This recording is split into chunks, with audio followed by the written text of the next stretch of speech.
Assalamualaikum warahmatullahi wabarakatuh. Alhamdulillahirabbil alamin wa bihi nasta'inu ala umuri dunya waddin.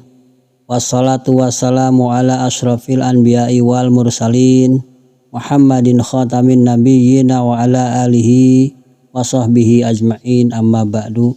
Rabbi shrahli sadri wa yassirli amri wahlul 'uqdatam min lisani yafqahu qawli. Hadirin yang berbahagia dimanapun Anda berada, para pendengar yang setia di channel Cermin ini, ceramah minimalis ini, mudah-mudahan kalian semua selalu dalam keadaan sehat walafiat, dilindungi Allah Subhanahu wa Ta'ala, seluruh keluarganya.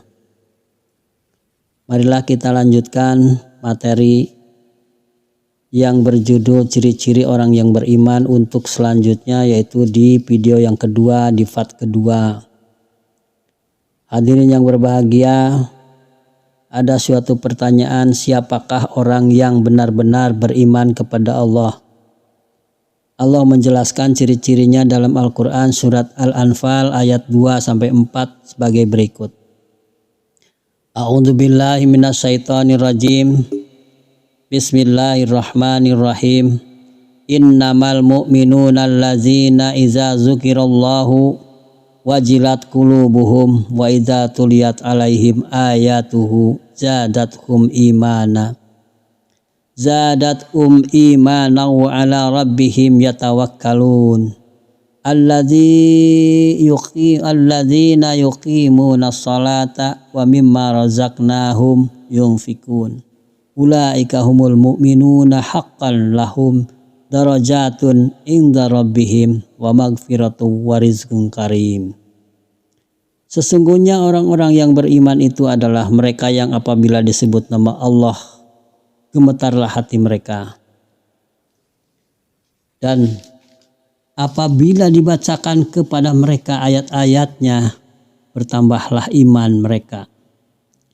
Dan karenanya kepada Allah, kepada Tuhanlah mereka bertawakal, yaitu orang-orang yang mendirikan salat dan yang menafkahkan sebagian dari rezeki yang kami berikan kepada mereka. Itulah orang-orang yang beriman dengan benar-benarnya, dengan sebenar-benarnya. Mereka akan memperoleh beberapa derajat setinggi-tingginya di sisi Tuhan Yang Maha Esa, dan ampunan serta rizki atau nikmat yang mulia.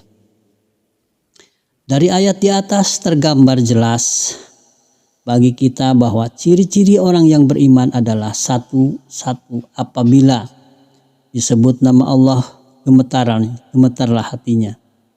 Ini adalah kunci bukti keimanan yang sebenarnya. Ia memahami bahwa Allah Maha Besar, Maha Berkuasa, Maha Berkehendak. Ia menyadari dengan sepenuh hati bahwa Allah selalu mengawasi gerak langkahnya dan mengetahui apa yang ia lakukan.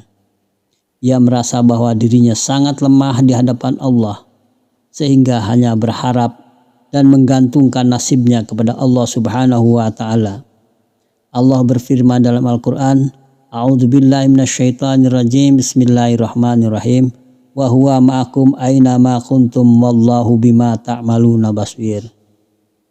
Dia menyertaimu di mana saja kamu berada, dan Allah Maha melihat apa yang kamu kerjakan. Quran surat Al-Hadid ayat 4. Yang kedua, jika dibacakan ayat Al-Quran bertambah iman mereka. Orang mukmin sejati bila mendengar bacaan ayat-ayat suci Al-Quran bertambah kuat imannya kepada Allah Subhanahu wa Ta'ala.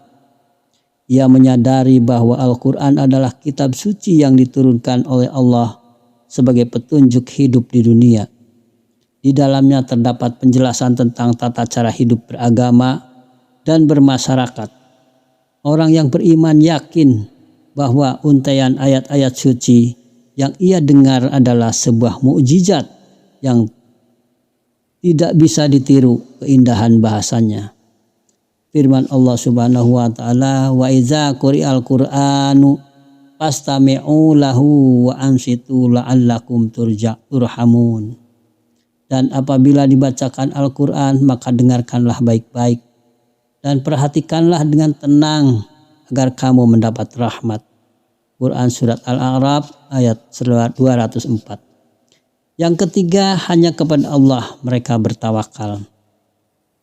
Orang mukmin sejati menggantungkan nasib dan hidupnya hanya kepada Allah. Allah adalah tempat kembali, tempat meminta, dan tempat bergantung semua makhluknya. Allah Maha Kaya dan Maha Bijaksana. Oleh karena itu, ia hanya bertawakal kepada Allah. Tawakal adalah sikap berpasrah diri dan menyerahkan segala urusan kepada Allah setelah berikhtiar dan berdoa. Tawakal merupakan sifat yang mulia yang dapat menghindarkan seseorang dari rasa tertekan, depresi, atau stres. Karena dengan tawakal seseorang mempunyai keyakinan bahwa apa yang ia peroleh setelah berdoa dan berusaha adalah yang terbaik baginya yang diberikan Allah. Orang yang tidak bertawakal kepada Allah akan diselimuti rasa was-was dan khawatir serta perasaan tertekan karena jangan-jangan apa yang telah ia usahakan tidak berhasil sesuai keinginan. Apalagi jika terbukti bahwa usahanya mengalami kegagalan dan kerugian. Orang yang beriman tidak putus asa jika usahanya tidak berhasil. Jika apa yang diinginkannya tidak terwujud, ia diyakini bahwa inilah yang terbaik baginya. Allah berfirman, wa 'alallahi falyatawakkalul mu'minun. Hanya kepada Allah orang-orang yang beriman bertawakal. Quran Surat Al-Imran ayat 122. Yang keempat, mendirikan sholat. Orang mukmin sejati akan mendirikan sholat dengan sebenar-benarnya. Sholat adalah tiang agama. Barang siapa yang mendirikan sholat berarti mendirikan agama, dan siapa yang meninggalkannya sungguh dia telah merobohkan agamanya. Begitu krusial posisi sholat dalam Islam sehingga sholat merupakan pembeda antara orang Islam dan orang kafir. Orang yang dengan sengaja meninggalkan sholat berarti ia telah kafir dan halal darahnya. Innal ahdal ladzi bainana wa bainahumus sholatu faman taraka faqad kafar. Sesungguhnya perjanjian yang mengikat antara kami dengan orang-orang kafir adalah sholat, maka barang siapa yang meninggalkannya, sungguh ia telah kafir. Orang yang beriman akan melaksanakan sholat dengan sebaik-baiknya. Bukan sekedar menjalankan kewajiban agama, namun dikerjakannya dengan khusyuk dan khudu. Dan penuh keyakinan serta tanggung jawab. Banyak orang yang mengerjakan sholat, namun bukan pahala yang diperoleh, tapi kerugian. Firman Allah, wailul lil musallin alladzi hum an salatihim sahun.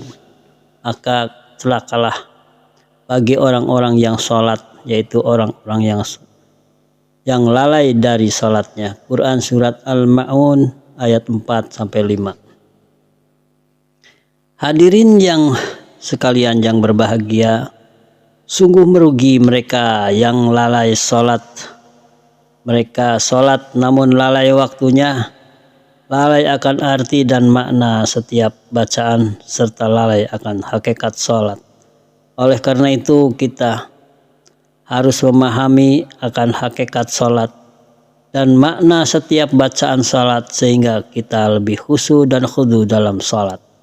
Jika kita melaksanakan sholat dengan sempurna, maka akan dapat mencegah kita dari perbuatan keji dan munkar. Sebagaimana firman Allah yang artinya sesungguhnya sholat itu mencegah dari perbuatan keji dan munkar. Quran Surat Al-Ankabut ayat 45. Namun jika sholat kita belum dapat mencegah kita berbuat nista dan dosa, kita sholat namun perbuatan buruk masih saja kita lakukan, berarti sholat kita belum benar dan merugilah kita, sebagaimana sabda Rasulullah Shallallahu Alaihi Wasallam, malam tan hahu sholatuhu anil fahsai wal munkar fala sholatalah. Siapa yang salatnya belum mencegah dirinya dari perbuatan keji dan munkar, maka ia tidak mendapatkan apa-apa dari salatnya itu. Hadis riwayat Tirmidzi. Yang kelima, ciri orang mukmin sejati yang kelima adalah menafkahkan sebagian rezeki di jalan Allah Subhanahu wa taala. Menafkahkan sebagian rezeki di jalan Allah atau berinfak merupakan perbuatan yang sangat mulia. Infak merupakan salah satu wujud rasa syukur kepada Allah Subhanahu wa taala atas anugerahnya dan wujud solidaritas sosial terhadap orang-orang yang fakir atau miskin. Kita harus menyadari bahwa pada rezeki yang kita peroleh terdapat hak fakir miskin. Kita berkewajiban untuk menafkahkannya di jalan Allah, seperti untuk pembangunan masjid, membantu anak yatim, memberi makan fakir miskin, dan sebagainya. Allah menegaskan bahwa seseorang belum memperoleh kebaikan hingga ia menginfakkan sebagian rezeki yang ia cintai. Firman-Nya dalam Al-Quran, lan tanalul birra hatta tunfiku mimma tuhibbun. Artinya, kamu sekali-kali tidak sampai kepada kebajikan yang sempurna sebelum kamu menafkahkan sebagian harta yang kamu cintai. Quran Surat Al-Imran ayat 92. Demikian tadi ciri-ciri orang mukmin sejati yang akan memperoleh derajat yang tinggi, ampunan dari Allah Subhanahu wa taala, dan rezeki yang mulia. Allah tegaskan ini dalam Quran Surat Al-Anfal ayat 4. Itulah orang-orang yang beriman dengan sebenar-benarnya. Mereka akan memperoleh beberapa derajat ketinggian di sisi Tuhannya dan ampunan serta rezeki nikmat yang mulia. Demikian apa yang dapat kami sampaikan pada kesempatan hari ini. Marilah kita berusaha menjadi mukmin sejati sebagaimana yang telah disebutkan ciri-ciri oleh Allah dalam Al-Quran. Terima kasih atas segala perhatian. Mohon maaf apabila ada yang tidak berkenan, dan semoga Allah membimbing kita dalam upaya menjadi mukmin yang sejati. Wabillahi taufik wal hidayah. Wassalamualaikum warahmatullahi wabarakatuh.